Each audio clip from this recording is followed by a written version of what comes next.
The next one is the desires of the eyes. Coveting what we see instead of trusting what God has given.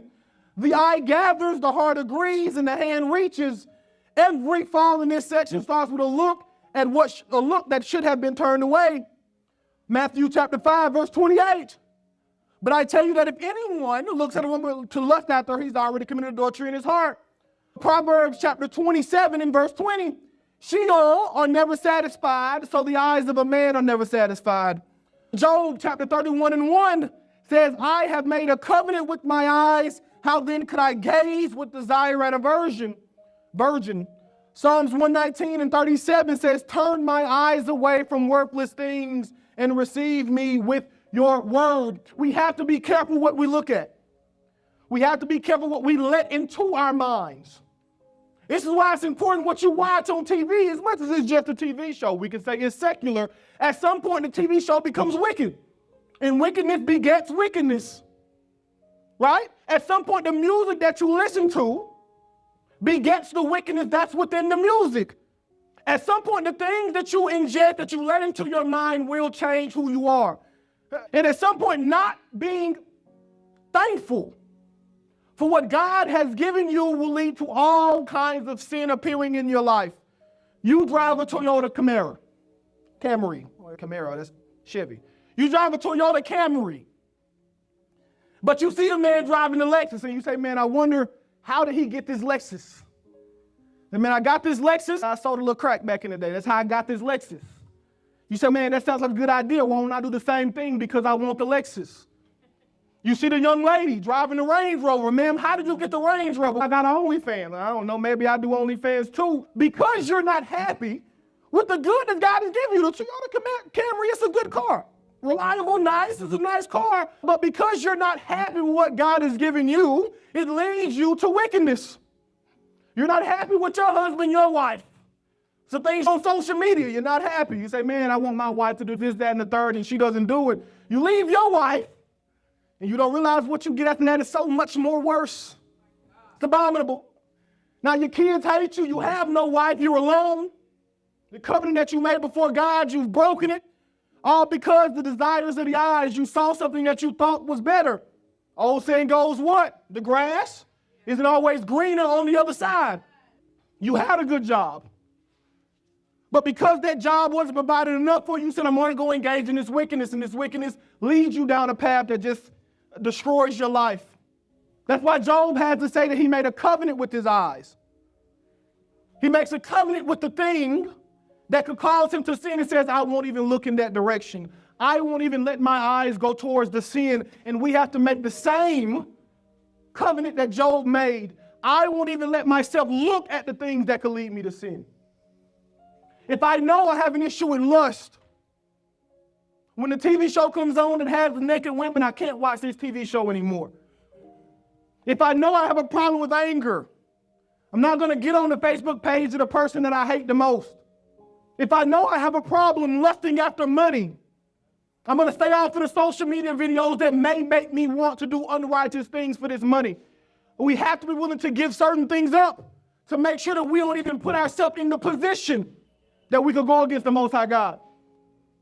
Because a lot of things you can solve yourself. Again, I say it all the time. A lot of times we like to blame things on the devil. Look at the devil. Look how he worked today. That was you. You made the decision to get on Instagram and scroll today.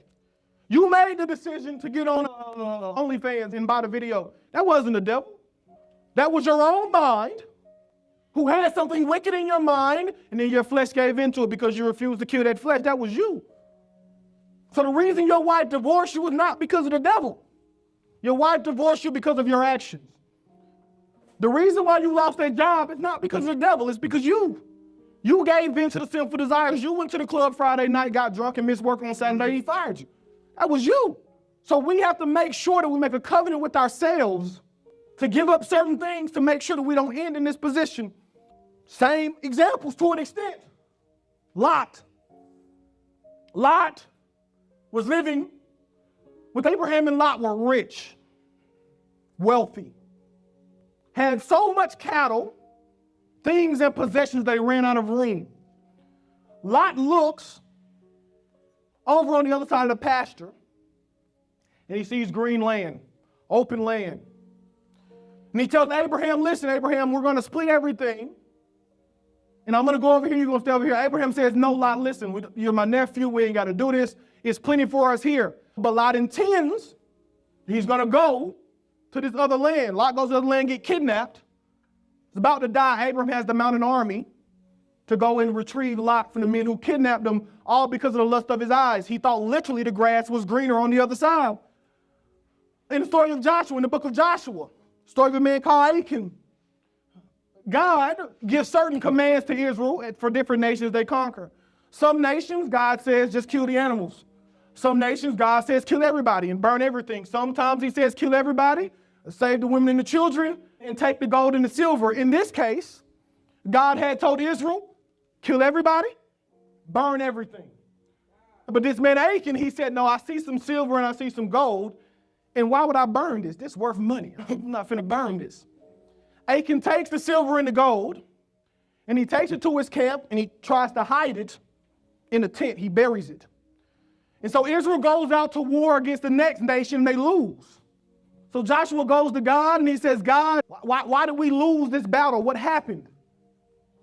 God says, the reason why you lost this battle is because somebody stole from the last battle. When I told y'all to burn everything, somebody's in possession of some of that stuff I told y'all to burn. Long story short, they ended up figuring out his Achan. They killed him and his whole family because of what he did against God. The lust of his eyes led to his death. The lust of his eyes led to his brother's death. Don't forget, because Israel lost the battle. A lot of men lost their lives because he could not get over the lust of his eyes. He saw something that wasn't his that God told him to get rid of and said, no, I'm going to keep it anyway. In the same thing, you will go through the same thing. Right? You get in a relationship with this girl. God says that ain't the one. You say, no, God, she is the one. I'm going to continue down the path. You don't know. She got a boyfriend. He crazy. He catch y'all together. Now you gone because you didn't listen to God. Because you didn't obey when he told you not to go. You go to the club with your friends. God says, no, don't go to that club tonight. Nah, God, it's okay. I'm going to go. Your spirit's telling you don't go to that club tonight. Yeah. You go, same thing happens. Club gets shot up. Now you dead. You on the floor bleeding because you didn't listen to God. We have to be willing to accept the things that God tells us to leave. God tells you leave this alone. You must be willing to leave alone. God says leave the alcohol alone. You say, God, I'm not alcoholic. A year later you are. You in liver failure. Because you didn't listen to what God told you to let go of. We have to obey the Spirit. Don't grieve the Spirit. The Spirit is going to lead you into all righteousness, all goodness. But sometimes we disobey the Most High God. We disobey what he tells us, what we feel in the moment. Overrides what we know in our soul. It leads to the wicked. The same thing again with David.